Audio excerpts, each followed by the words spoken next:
श्रीगणेशाय नमः। श्रीसरस्वत्यै नमः। श्रीपादवल्लभनरसिंहसरस्वती श्रीगुरुदत्तात्रेयाय नमः।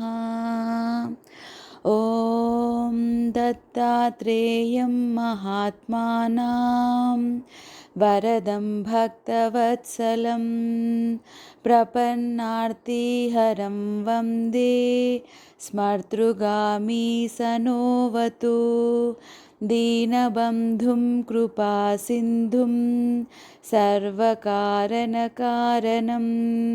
सर्वरक्षाकरं वन्दे स्मर्तृगामी सनोवतु शरणागतदीनार्ता परित्राणापरायणम्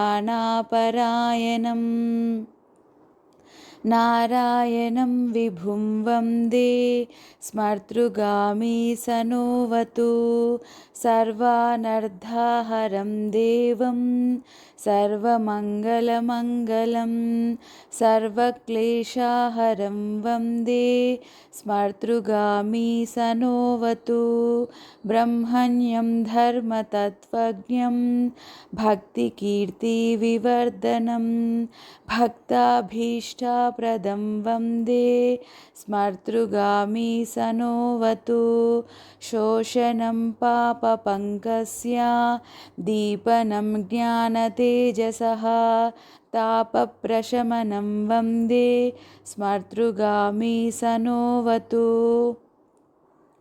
सर्वरोगप्रशमनं सर्वपीडानिवारणम्